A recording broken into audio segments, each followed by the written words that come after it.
ہمارے ذہن مثبت ہوتے نا تو دنیا میں بڑی بڑی اچھی خیر ہمیں نظر آتی ہے. بڑے بڑے سونے لوگ ملتے, بڑے بڑے نفیس لوگ ملتے, بڑے بڑے درویش ملتے. مجھے تو بڑے ملے ہیں زندگی میں, بڑے بڑے خیر والے لوگ. لیکن چونکہ یہاں مائنڈ سیٹ ہو گیا ہے کہ دنیا داری خراب ہو گئی, اس لیے کوئی بندہ اچھا نہیں. اللہ کے نیک بندوں سے سب سے پہلے تو اللہ کی رضا کے لیے پیار کریں. آپ ان سے کہ میاں تو جو کہہ رہا ہے نا تو اپنے پاس رکھ. میں نے تو حدیث میں پورا باب پڑھا ہے کہ اللہ کے بندوں سے پیار کرنا ہے رب کی رضا کے لیے. اس کو ذہن میں اچھی طرح سنبھالے. اور آپ کو تاریخ میں ایسے حسین لوگ ملیں گے جو سفر کرتے تھے رب کے بندے سے ملنے کے لیے. اب تو لوگ سفر نہیں کرتے, آپ تو زیادہ تر یہ کہتے ہیں ساڑھے کا آ کے زیارت کرا رہے ہو. ہاں, اور جناب السلام علیکم پیر صاحب جی. وعلیکم السلام. بڑی چاہت ہے جی آپ سے, بڑا پیار ہے. اچھا جی تو کہنے ٹائم دے دو. تو بھئی یہ کس قسم کی چاہت ہے؟ آپ کو چاہت ہے تو آپ چل کے آئیں, آ کر کے ملاقات کریں. اور یہ چاہت مکمل بھی تب ہوتی ہے جب بات مان لی جائے. اگر پیر صاحب کے ٹائم کوئی نہیں تو چاہت ختم. چھٹی وہ چاہت بھی اتنی ہے صرف کہ جب تک بات مان لی جائے, یعنی فرما برداری میں بندہ رہ گیا تو چاہت پوری, اور اگر کہیں فرما برداری سے نکل گیا تو چاہت خراب. حضرت حرم بن حیان, یہ داتا صاحب نے لکھا ہے, چلے اتفاق سے داتا صاحب کی بات بھی آ گئی. داتا صاحب کہتے ہیں حضرت حرم بن حیان تابعی ہیں. فرماتے ہیں جب مجھے پتہ چلا نا کہ نبی کریم علیہ السلام نے حضرت اویس کرنی کی تعریف فرمائی ہے اور کہا ہے کہ وہ میری امت کے لیے دعا کرے, تو کہتے ہیں میں حضرت اویس کرنی کو ڈھونڈنے نکلا. مسجد ڈھونڈنے نہیں, کتاب ڈھونڈنے نہیں, رب کا بندہ ڈھونڈنے. میں تیری تلاش میں پھرا جنگل پہاڑ اور دشت میں. کہتے ہیں میں مکے مدینے جہاں جہاں مجھے خبر ملتی میں گیا. جہاں جاتا لوگ کہتے یار وہ تو بڑا دیوانہ آدمی ہے. یہ داتا صاحب نے لفظ لکھے. داتا صاحب کہتے ہیں حضرت اویس کرنی کا حال یہ تھا کہ جب لوگ ہنستے تھے تو وہ روتے تھے, اور جب لوگ روتے تھے تو وہ ہنستے تھے. اسی کسی کے کوئی نہیں جلا لگے کہ نہ کوئی ساٹا کر دی. وہ ضروری ہے کہ جس طرح دنیا چلائے ویسے چلنا ہے. آپ کا کوئی نظریہ ہو, آپ اپنے نظریے میں مست ہو کے زندگی گزاریں. فرماتے ہیں میں ڈھونڈتے ڈھونڈتے پہنچ گیا عراق. نہر فرات کے کنارے وضو کر رہے تھے, اور میں نے وضو کرتے انہیں پا لیا. وہ فارغ ہوئے تو میں نے کہا السلام علیکم. پہلی ملاقات تھی. داتا صاحب کہتے ہیں حضرت اویس کرنی نے پلٹ کے دیکھا تو کہنے لگے وعلیکم السلام یا حرم بن حیان. کہتے ہیں میں نے کہا حضور آپ مجھے کیسے جانتے ہیں؟ تو کہنے لگے میں تجھے تو نہیں جانتا پر میری روح تیری روح کی جاننے والی ہے. یہ واقفیت ہے, دل کا ایک دوسرے کے ساتھ ربط ہے. فرماتے میں ان سے ملا, میں نے ان سے کہا تو نصیحت کر دیں. تو کہنے لگے پہلی نصیحت یہ ہے کہ آج کے بعد مجھے ملنے نہ آنا, اور دوسری نصیحت یہ ہے کہ جو رب نے تجھے دیا ہے نا اس پہ راضی ہو جا. ادھر ادھر جائے گا تو تو ناشکرا ہو جائے. جو اللہ نے دیا اس پہ راضی ہو جا, اللہ تجھے عزت والی زندگی عطا کر دے. اللہ کے بندوں سے فقط اللہ کی رضا, رب کی رضا کے لیے پیار کریں. دوسری بات, ہمارے یہ جو صوفیات تھے نا, اولیات تھے, یہ نظریاتی لوگ تھے, فکری لوگ تھے. جو فکری آدمی ہوتا ہے نا, نظریاتی بندہ, وہ زمانے کے مطابق نہیں چلتا, نظریے کے مطابق چلتا ہے. میں نے قرآن مجید کی آیت پڑھی ہے, اللہ فرماتے ہیں یجاہدون فی سبیل اللہ. اللہ کے بندے اللہ کے راستے میں جہاد کرتے ہیں. یہ نوجوان ذرا میری بات پہ توجہ کریں. یہ کہتے ہیں کہ شاید بندہ وہ ٹھیک ہوتا ہے جس کی مخالفت کوئی نہ کرے. رب فرماتے ہیں یجاہدون فی سبیل اللہ, وہ اللہ کے راستے میں جہاد کرتے ہیں. تو پھر کچھ لوگ ان کی ملامت کرتے ہیں, کچھ لوگوں کو اچھا نہیں لگتا دین کی تبلیغ کرنا, وہ انہیں برا بھی کہتے ہیں. رب فرماتے ہیں وَلَا يَخَافُونَ لَوْمَةَ لَائِمٍ, وہ کسی برا کہنے والے کی بات کی پرواہ نہیں کرتے. لوگ ملامت کرتے ہیں پر وہ پرواہ. تو یہ کون ہے؟ رب فرماتے ہیں ذَلِكَ فَضْلُ اللَّهِ, یہ وہ ہیں جن پر اللہ کا فضل ہے. اور یؤتیہ من یشاء, یہ وہ فضل ہے جسے رب چاہتا ہے عطا کرتا ہے. ہمارے بزرگوں نے کام کیا. لوگوں کو چونکہ اصل میں نا نظریاتی ہونا کام بڑا مشکل ہے. نظریاتی کسے کہتے ہیں؟ میں آپ کی اور اپنی سمجھ کے مطابق ایک بات عرض کرتا ہوں. بندہ پیر صاحب کے پاس گیا, اس نے کہا حضرت صاحب میں نے سارے ڈاکٹروں سے ملاقات کر لی ہے، رپورٹیں ٹھیک ہیں، حکیم سارے میں نے چیک کر لیے ہیں، معاملات ٹھیک ہیں، دم دروز تویز دربار آستانہ ہر جگہ ہوا ہے، پر میرے گھر اولاد نہیں ہوتی۔ اب آپ کو کامل پیر سمجھ کے آیا ہوں، آپ کوئی تویز کریں کہ کام ہو جائے، یہ اچھی بات ہے، اللہ کے بندے کو دعا کرنی چاہیے، پر نظریہ کیا ہے؟ نظریہ یہ ہے کہ رب کا بندہ اسے قائل کرے کہ اگر اللہ کا تیرے بارے میں فیصلہ یہ ہے نا کہ تیرے گھر میں اولاد نہیں ہونی چاہیے، تو پھر تو رب کے فیصلے پہ راضی رہے۔ یہ نظریہ ہے۔ یہ لوگ نظریاتی تھے، یہ لوگوں کو قائل کرتے کہ نظریاتی مسلمان بنو، فکری، اگر اللہ چاہتا ہے میں بیمار رہوں تو ٹھیک ہے، پھر جس حال میں رب راضی اس حال میں رب کا بندہ راضی۔ اگر اللہ چاہتا ہے میرا عروج نہ ہو میرا عروج، مجھے تھوڑے لوگ جانے، تو جس حال میں رب رکھے مجھے اس حال میں رہنا چاہیے۔ میں آپ کو اپنے سمیت ڈھیروں لوگوں کی ایسی بات بتا سکتا ہوں جن میں ذاتی کوئی کمال نہیں، وہ اپنی خوبیاں تلاش کرتے ہیں تو سوائے صفر کے کچھ ہاتھ نہیں آتا، لیکن پتہ نہیں رب کیا کام لینا چاہتا ہے، وہ خود ہی نظام بناتا ہے، لے لیتا ہے۔ تو زندگی میں نظریات، ہمارے بزرگ نظریاتی تھے، عقیدے پکے تھے، ان کی کچی پکی باتیں نہیں۔ ایک بات داتا صاحب کی سنے پہلے، داتا علی جویری کہتے ہیں کہ ایک نا ملنگ بازار میں سودا لینے آیا، اور ان دنوں آیا جب قحط پڑا ہوا تھا، مہنگائی بڑے عروج پہ ہو جائے تو سارے لوگ نہیں پریشان ہو جاتے، قحط پڑ گیا۔ چلیں مہنگائی والی مثال شاید زیادہ ٹھیک نہ ہو، کیونکہ امیر لوگوں کو مہنگائی پریشان نہیں کرتی، یہ نہیں دیتے، کوئی اور مثال دیتے ہیں۔ جس طرح لاک ڈاؤن میں بھی لوگ پریشان ہوتے، اب میرا خیال ہے سمجھ آ گیا مسئلہ آپ کو آسانی سے۔ یہ مثال دے رہا ہوں، تلک الامثال نضربها للناس۔ داتا صاحب کہتے ہیں قحط تھا، بارش نہیں ہو رہی تھی، جانور بھوکوں مر رہے تھے، ہر بندہ پریشان تھا۔ یہ دیکھیں ہمارے بزرگ تربیت کس طرح کرتے ہیں۔ فرماتے ہیں ایک درویش ملنگ غلام سودے والا تھیلا لے کے نا تو بازار میں ہنستا کھیلتا اٹکے لیے کرتا پہنچا، بڑا ہنس ہنس کے سامان خریدا، کندھے پہ رکھا، اور اسی مستی میں لوٹنے لگا تو سارے پریشان ہو، تو ایک بندہ ہنسے تو بعض اوقات لوگ چڑھ بھی جاتے ہیں۔ کہتے کچھ لوگوں کو غصہ آیا، کہنے لگے ساری دنیا میں پریشان ہے، تجھے کس بات کی خوشیاں چڑھی ہوئی ہیں؟ وہ کہنے لگا تم ہوگے پریشان، میں جس سیٹ صاحب کا نوکر ہوں نا، جس آقا کا میں غلام ہوں، اس نے ٹائم پہ ہی گندم جمع کر لی تھی، اس کے بڑولے خزانے بھرے ہوئے ہیں، لہذا ہم بڑے خوش ہیں۔ داتا صاحب عقیدہ مضبوط کرتے ہیں، نظریہ دیتے ہیں۔ داتا صاحب فرماتے ہیں لوگوں، جتنا اس غلام کو اپنے سیٹ کے، اپنے آقا کے خزانوں پہ یقین تھا نا، اگر اتنا ہی تجھے اور مجھے رب کے خزانوں پہ یقین ہو جائے نا، تو پھر ہر روز سویرے اٹھ کے ہم غربت کا رونا نہ روئیں، پھر ہر روز صبح اٹھ کے ہم یہ نہ کہیں کہ ہو اس ملک کا کچھ نہیں بن سکتا، یہاں تو سب لوگ دھوکے باز، پھر ہر وقت مایوسی کی گفتگو نہ کریں۔ نظریاتی اگر ہو جائے، اعلیٰ حضرت فاضل بریلوی نے کیا کیا؟ نظریہ ہی تو مضبوط کیا۔ لوگ کچی پکی باتیں کرنے لگ گئے تھے، کوئی کہتا تھا کہ اتنا علم حضور کو ہے تو اتنا نہیں ہے، کوئی کہتا تھا جناب اختیارات اتنے اللہ نے دیے ہیں تو اتنے نہیں دیے۔ اعلیٰ حضرت بریلوی کے زمانے میں کوئی کہتا تھا کہ پتہ نہیں حضور قبر نور میں حیات ہیں، معاذ اللہ کے نہیں ہے۔ کوئی شخص یہ کہنے لگ گیا تھا کہ جناب حضور کا خیال نماز میں آ جائے تو نماز نہیں ہوتی۔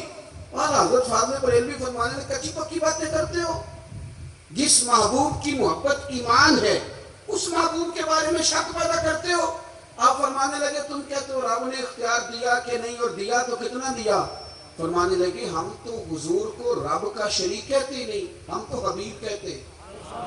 اور محب اور محبوب کا معاملہ اس طرح کا ہوتا ہے کہ میں تو مالک ہی کہوں گا، کیونکہ وہ مالک کے حبیب، یعنی محبوب و محب میں نہیں میرا تیرا۔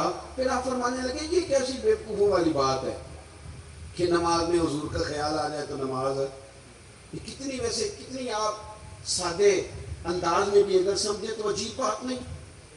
آپ ذرا دعا پڑھیے جو نماز میں اختتام میں اکثر وہی دعا پڑھی جاتی ہے، وہ پڑھیے ربنا اغفر لی، کیا ترجمہ اس کا؟ آتا ہے، آپ کو آتا ہے، میں کچھ نہیں کہوں گا، سنا دیں آپ، آتا ہے۔ پر میرے سنی دا ایٹا ہی مسئلہ ہے، کوئی گال ہوندی بھی ہوئے تاں بھی نہیں دستا، آندا ہے میں ایڈا پڑھے ہی نہیں، اس سے آگے نہیں جاتا۔ ربنا اغفر لی، کیا ترجمہ ہے؟ یا اللہ مجھے معاف فرما اور میرے، تو آپ کو تو نماز میں ابا جی کا بھی خیال آ رہا ہے، ٹوٹ گئی رہ گئی، اماں کا بھی خیال آ رہا ہے، ٹوٹ گئی کہ رہ گئی۔ عجیب نادان بات ہے نا، او خدا کے بندو، نماز میں تو یہودی عیسائی کی بات بھی آتی ہے، غیر المغضوب علیہم ولا الضالین کی تفسیر پڑھو نا، یہاں سے مراد یہودی اور عیسائی لکھے ہیں مفسرین، تو کافر کا خیال بھی آ رہا ہے۔ اور آپ جب کفار کے متعلق آیات پڑھیں گے تبت یدا ابی لہب و تب، یہ کیا تماشا ہوا، کتنی گھنونی سازش، اتنی غلط بات کہ جی فلانے کا خیال آ جائے تو ٹھیک ہے، اور پھر عجیب بات کرتے کہتے جی حضور کا ذرا تعظیم کے ساتھ آتا ہے تو ابا جی کا بے ادبی کے ساتھ آتا ہے، اماں کا بے ادبی کے ساتھ خیال آتا ہے۔ اعلیٰ حضرت فاضل بریلوی فرماتے ہیں تمہیں غلط فہمی ہو گئی ہے، تم تو نماز میں درود نہ پڑھو تو نماز نہیں ہوتی۔ او خدا کے بندو، اللہم صلی علی محمد وعلی آل محمد، تم کہتے ہو حضور کا خیال آ جائے تو نماز نہیں ہوتی، ہمارا خیال ہے کہ خیال نہ آئے تو نماز نہیں ہوتی، خیال نہ آئے تو نماز نہیں ہوتی۔ اس لیے انہوں نے پکے عقیدے، کچی پکی بات نہیں، حضور قبر نور میں حیات ہیں کہ نہیں۔ میں آپ کو ایک بات بتاؤں، مدینہ شریف میں حاضری دینے کے حوالے سے نا ایک شخص نے تحقیق کی اور اس کی ریسرچ آئی تو اس نے کہا کہ میں سوچتا تھا لوگ سب سے زیادہ کہاں روتے ہیں، تو لوگ سب سے زیادہ مدینہ شریف جا کے روتے ہیں، بڑا روتے ہیں۔ بڑی امید ہے سرکار قدموں میں بلائیں، کرم کی جب نظر ہوگی مدینے ہم بھی جائیں گے، اور اگر جانا مدینے میں ہوا ہم غم کے ماروں کا تو مکینے گنبد خضرا کو حال دل سنائیں۔ وہاں جا کے لوگ روتے تڑپتے۔ اب آپ شک پیدا کر دیں کہ پتہ نہیں حضور حیات ہیں معاذ اللہ کہ نہیں، تو اعلیٰ حضرت نے 2 قسمیں اٹھا کے کہا تو زندہ ہے واللہ، تو زندہ ہے واللہ، بس میری چشم عالم سے چھپ جانے والے تو زندہ ہے معبود، اور اس پر دلائل دیے۔ تو میرے عزیز انہوں نے ہمارے عقیدے پکے کیے، پھر بھی اگر کوئی کچی پکی باتیں کرے، سویرے کچھ کہے، دوپہر کچھ کہے، شام کچھ کہے، تو وہ بندہ کمزور پڑا ہے، ورنہ ہماری فکری قیادت نے ہمیں دلائل سے، کتب سے، حوالہ جات سے مزین کیا۔ تیسری بات، اعلیٰ حضرت بریلوی کہتے ہیں علم کا شوق پیدا کرو۔ اعلیٰ حضرت خود مرید ہیں ایک سلسلے میں، اور مرید اس طرح کے کہ غلامی والے مرید ہیں۔ آج کل زیادہ تر لوگ مرید نہیں ہوتے، ناراض نہ ہونا، اگر کوئی پڑھا لکھا بندہ ہو تو وہ ویسے بھی مرید نہیں ہوتا، وہ اگر ہو کبھی تو خلیفہ ہی ہوتا ہے ڈائریکٹ، مرید نہیں ہوتا، مزاج نہیں، مرید ہونے کا مزاج نہیں، یہ طبیعت نہیں۔ آج کل لوگ شاگرد بھی نہیں ہوتے، ناراض ہو گئے آپ لوگ، ہو جائیں کوئی مسئلہ نہیں، میں نے تو ابھی چلے جانا ہے، ہو جائیں بے شک۔ آج کل لوگ شاگرد بھی اس طرح لگتا ہے کہ جس طرح کوئی امدادی کتاب نہیں ہوتی، اس طرح استاد سے کو تھوڑا سا نا گائیڈ لائن دیتے ہیں، ورنہ وہ شاگرد ہونے کو تیار نہیں ہے۔ میں صحیح بتاتا ہوں، بہت سارے شاگردوں کو میری ملاقات ہوتی ہے اور بعد میں وہ کہتے ہیں نا میں استاد جی کو بیٹھا تھا، تو میں چونکہ دیہاتی آدمی ہوں، میرا 2 ڈنڈے لگانے کو بھی دل کرتا ہے، تجھے پتہ ہی نہیں استاد جی کے پاس کیسے آیا جایا کرتا ہے، تجھے خبر ہی کوئی نہیں۔ میں تجھے بتاؤں بریلی کے امام کیا بتاتے ہیں۔ حضرت عبداللہ ابن عباس کو نبی پاک صلی اللہ علیہ وسلم نے دعا دی تھی کہ اللہ تجھے فقاہت دے، دین کی سمجھ دے۔ حضور کی دعا سے بھی اللہ دے دیتا۔ حضور تو حضرت ابو ہریرہ کو خالی بظاہر خالی چلو بھر کے ڈال دے تو اللہ تعالیٰ اس سے قوت حافظہ دے دیتا ہے، تو یہاں تو دعا دی تھی، لیکن ان کا ذوق علمی کیا بنا۔ یہ اعلیٰ حضرت ملفوظات دیکھیے گا، وہ نا خاندان رسول کے چشم و چراغ ہو کے، حضور کے چچا زاد ہو کے، استاد کے دروازے پر جب پڑھتے جاتے تھے نا تو جا کے دروازے پہ دستک نہیں دیتے تھے، کہتے میں اپنے استاد کے دروازے پر کبھی حضرت ابی بن کعب کے پاس جاتا رضی اللہ تعالیٰ عنہ، کبھی حضرت زید بن ثابت کے پاس جاتا، میں جا کے باہر دروازے پہ بیٹھ جاتا، دستک نہیں دیتا تھا، ٹیلی فون نہیں کرتا تھا کہ پیر صاحب میں پہنچ گیا، ہار لے کے باہر آ گیا، باقاعدہ مرید صاحب آ گئے، جلدی کر لیں استاد جی میں کب سے باہر کر، یہ انداز نہیں۔ فرماتے ہیں کہ میں دروازے میں بیٹھ جاتا اور کبھی کبھی بیٹھے بیٹھے تھک جاتا، دستک نہیں دینی، وہ خود آئیں گے تو دستک نہیں دینا۔ کہتے کبھی یوں بھی ہوتا کہ حضرت ابی بن کعب رضی اللہ تعالیٰ عنہ کا مکان کا دروازہ چونکہ صحرا میں کھلتا تھا تو ٹھنڈی ہوائیں مدینہ چومنے آتی تو ریت کے مقدس ذرے اڑ کے میرے بالوں میں بھی پڑ جاتے، لیکن میں دستک نہیں دیتا تھا۔ استاذ مردی سے باہر آتے تھے اور جب وہ آ جاتے تو پھر میں جھولی پھیلا کے کہتا میں آپ سے رسول پاک کی حدیثیں سننے آیا۔ حضرت زید بن ثابت سے حضرت عبداللہ ابن عباس نے حدیث کا سماع کیا، ان سے روایت نہیں تھی۔ اعلیٰ حضرت فرماتے ہیں ایک دن گھوڑے پہ بیٹھ کے حضرت زید بن ثابت آ رہے تھے تو ضرورت کوئی نہیں تھی کیونکہ انہوں نے لگام تھامی ہے، گھوڑا چل رہا ہے، لیکن یہ بتانے کے لیے کہ میں شاگرد ہوں، یہ بتانے۔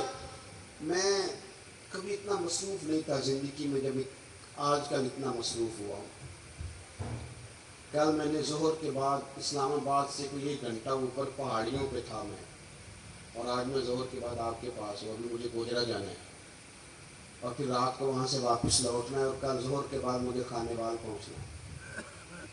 کئی دفعہ ایک پیر اٹھاتا ہوں تو اٹھایا نہیں جاتا، گاڑی میں بیٹھے بیٹھے حد ہو جاتی ہے، اور اس کے باوجود لوگ روزانہ 25-30 لوگ ہم سے ناراض ہوتے ہیں کہ ان کو ڈے ہو گئے وہ ٹائم ہی نہیں دیں گے۔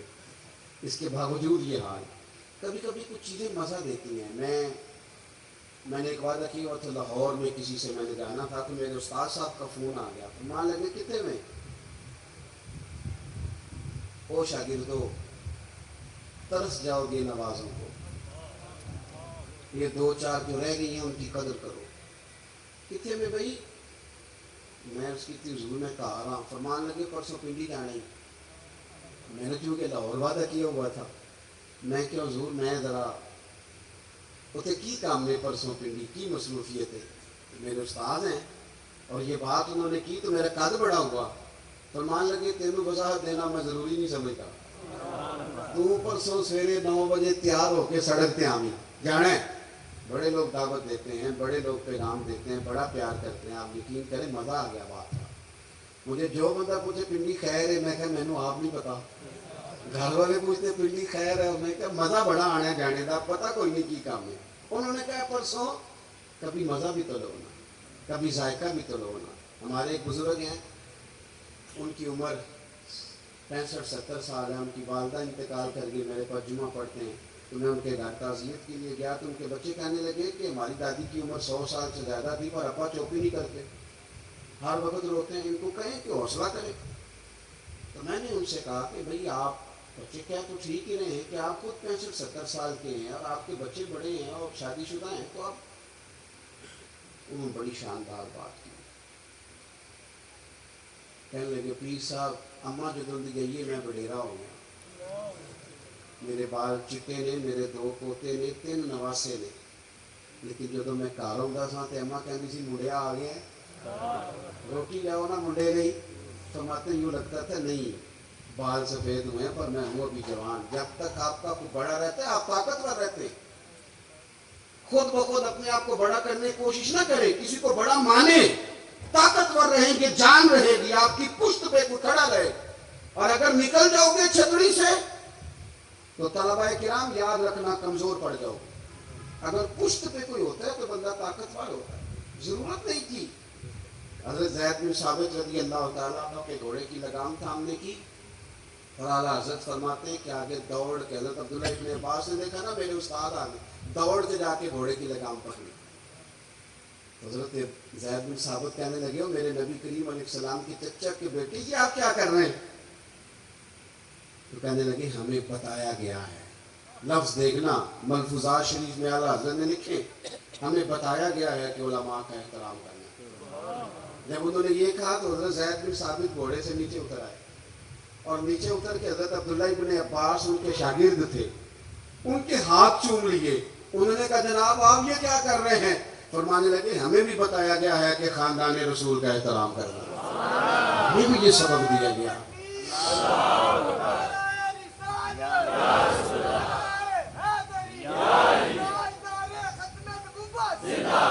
تو ذوق، علمی ذوق پیدا کرے، ادب والا ذوق پیدا کرے، اور علم سیکھے تو عمل کرنے کے لیے، صرف تقریر کے لیے، بحث کے لیے، کل کو ڈگری لینے کے لیے نہیں۔ آپ علم اس لیے سیکھیں، جب نا علم خالی تقریر بن جاتا ہے نا اور علم خالی تدریس بن جاتا ہے. پھر وہ اس طرح کا بھی بعض اوقات معاملہ بنتا ہے کہ عارف رومی کہتے ہیں کہ اگر تو صرف لفظ تجھے یاد ہے اور تو عمل نہیں نہ کرتا تو یہ لفظ تو طوطے کو بھی رٹا دیا جائیں گا تو وہ بھی رٹ لے گا. تیرا اور اس کا کیا فرق ہوگا؟ جب تک آپ عمل نہیں کرتے علم پر، جب تک اس کو عمل کے حصول کے لیے حاصل کرے. خالی میں ایک درویش کو پڑھ رہا تھا، ان کے خلیفہ صاحب نے خط لکھا کہ حضرت میں اب تقریر بھی کرتا ہوں، تدریس بھی کرتا ہوں، تصنیف بھی کرتا ہوں. تو انہوں نے جواب میں شاباشی نہیں دی بلکہ فرمانے لگے بیٹا یہ تو کام تم لوگوں کے لیے کرتے ہو، اپنے لیے کیا کرتے ہو؟ سحری کے وقت اٹھ جاتے ہو نفل پڑھنے کے لیے، تلاوت قرآن روز ہوتی ہے، سجدے کا ذوق حاصل ہے، درود و سلام کی طبیعت ہے، یہ تو لوگوں کے لیے کام ہے نا سارے. بڑی اچھی بات ہے، دین کی خدمت کرتے ہو اور اپنا بھی تو بتاؤ نا. اعلیٰ حضرت فاضل بریلوی رحمۃ اللہ علیہ کی شخصیت کا جو کمال ہے وہ یہ ہے کہ جو وہ کہتے تھے نا اس سے زیادہ وہ کرتے تھے. ان کی طبیعت تھی، وہ کرتے تھے. آپ جب تک اپنی زندگی میں عمل کو نہیں لے کے آتے، دادا صاحب رحمۃ اللہ علیہ کسی سے فرماتے ہیں کہ مجھ سے کسی نے پوچھا ہے کہ کچھ چلہ بتائیں. یہ لوگ سلوک سے وابستہ ہوتے ہیں نا، یہ پوچھتے ہیں چلہ کرنا ہے، وظیفہ کرنا ہے. ان کا خیال ہوتا ہے کہ 40 دن پیر صاحب ٹھنڈے پانی میں کھڑا کر دیں گے تو پھر میرے ہاتھ سے کچھ 4 جن لگ جائیں. تو کہتے ہیں لوگ پوچھتے ہیں چلہ وظیفہ، تو آپ فرماتے ہیں میری نظر میں سب سے بڑا مجاہدہ چلہ جہاد علم حاصل کرنا اور اس پر عمل کرنا. اس سے بڑا چلہ کوئی نہیں. یہ چلہ لگائیں، آپ کریں، عمل والی زندگی گزاریں، بدعملی والی، جتنا سیکھیں اس پر عمل کریں. ہمارے ہاں ہم معافی میں جاتے ہیں تو لوگ کہتے ہیں جی آپ 30 منٹ تقریر کرتے ہیں، آج گھنٹہ سننی ہے. تو میں کہتا ہوں پچھلی 30 منٹ والی پہ عمل ہو گیا، اور ہو گیا تو چلو اور کر لیتے ہیں. باقی یہ ہے کہ یہ تو آپ کو عمل کے لیے دین سیکھنا تھا. جتنا آپ عمل کریں گے. سید دیدار علی شاہ صاحب محدث الولی رحمۃ اللہ علیہ اعلیٰ حضرت کے خلیفہ ہیں. وہ کہتے ہیں کہ میں دوست تھا صدر اللہ فادر سید نعیم الدین صاحب مراد آبادی کا. میں کیونکہ دوست تھا تو سید صاحب اعلیٰ حضرت کی بڑے عقیدت مند تھے، تو اکثر وہ کہتے ہیں میں نے بریلی شریف جانا ہے. تو ایک دن میں پہنچ گیا مراد آباد، تو انہوں نے سامان باندھا ہوا تھا بریلی شریف جانے کے لیے. میں بھی پہنچ گیا تو کہنے لگے یار میری تو ٹکٹ ہے ٹرین کی، میں تو بریلی شریف جا رہا ہوں. تو کہنے لگے یار آپ ہر وقت وہیں جاتے رہتے ہیں، میں ملنے آیا تھا. تو کہتے ہیں مجھے کہنے لگے حضرت صدر اللہ فاضل سید دیدار علی شاہ صاحب سے کہ چل آپ تمہیں بھی لے چلو، دونوں سادات ہیں، دونوں دوست ہیں. کہنے لگے میں نے نہیں جانا، سنا ہے وہ طبیعت کے ذات کے پٹھان ہے تو طبیعت کے سخت ہے، میں نہیں جاتا. کہتے ہیں انہوں نے میرا ذہن بھی بنایا، کوشش بھی کی، ذہن سازی کی. خیر میں تیار ہو گیا. جب ہم بریلی شریف پہنچے تو عصر کی نماز کی آخری رکعت چل رہی تھی. تو فاضل بریلوی کی طرف اشارہ کر کے کہنے لگے وہ دیکھو اعلیٰ حضرت بھی صف میں ہیں. تو مجھے کہنے لگے میرا وضو ہے. صدر اللہ فاضل بھی نماز میں شامل ہو گئے، میں نے وضو کرنا تھا. کنویں پہ ایک طالب علم مدرسے کا پانی نکالے وضو کے لیے تیار تھا. میں نے جلدی سے پانی آگے بڑھ کے لیا. تو مجھے کہنے لگا بابا جی پہلے پوچھ تو لے. تو میں نے کہا شاید کسی طالب علم کی ڈیوٹی ہے، کیونکہ آپ کو پتہ ہے اللہ خیر کرے کچھ لوگوں نے مدرسے بنائے ہی اس لیے ہیں کہ طالب علم نوکری کرے گا. اللہ اکبر، اتنا کام کرایا جاتا ہے معاذ اللہ. اگر ان سے کہا جائے کہ آپ کا شہزادہ نور بھی باہر نکلے. میں نے تو دوستوں سے کہا تقوی کا معیار بھی بدل دو. پہلے کہتے تھے نا کہ ہم نے کبھی مدرسے کی روٹی نہیں کھائی. میرے خیال میں تقوی یہ ہے کہ کھایا ہی مدرسے کی کرو، پتہ چلے بچے بیچارے کیا کھاتے ہیں. یہی کھاؤ تاکہ تمہیں سمجھ آئے. آپ یہ اب مزاج بدل کے دیکھیں کہ یہ اگر تو آپ اور آپ کے بچے بھی کھا سکتے ہیں تو ٹھیک ہے. پھر یہ کون سا معیار ہے بھائی؟ آپ کہتے ہیں میں نے کبھی کھائی نہیں، وہ کھانے والی ہے ہی نہیں. وہ آپ کے کھانے والی ہوتی تو ضرور کھاتے، الا ماشاء اللہ.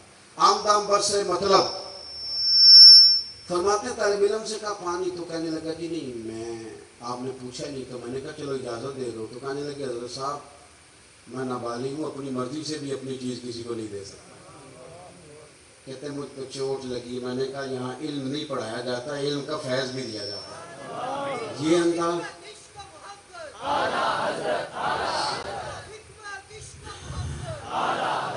سنیں گے جی آپ. کہتے ہیں میں وضو کیا جب تک نماز مکمل ہو گئی. چونکہ حضرت صدر اللہ فاضل تو ابھی نماز میں 3 رکعتیں پڑھنی تھی تو اعلیٰ حضرت بریلوی مسجد کی سیڑھیاں اتر رہے تھے تو میں چڑھ رہا تھا. اعلیٰ حضرت کو اللہ نے کوئی کمال دیا تھا کہ وہ چہرہ دیکھ کے بتا دیتے تھے کہ بندہ سید ہے. چہرہ دیکھ اللہ نے انہیں یہ انشراح صدر عطا فرمایا. کہتے ہیں پہلے تو انہوں نے نا میرے ہاتھ ہی چوم لیے, بات ہی رانگیا اور پکڑ گئی, اثر ہی بڑا ہوا. میں نے پوچھا طبیعت کیسی ہے؟ تو کہنے لگے مولانا طبیعت کا کیا بتاؤں, ذات کا پٹھان ہوں, طبیعت ذرا سختی ہے.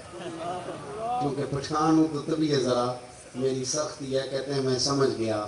بس پر حضرت صدر اللہ فاضل اگلی صبح کہنے لگے چلیں. میں نے کہا آپ نے جانا ہے تو جائیں. میں جب تک دور تھا بات اور تھی, اب تو حضور میں ہوں, اب تو بات اور ہے.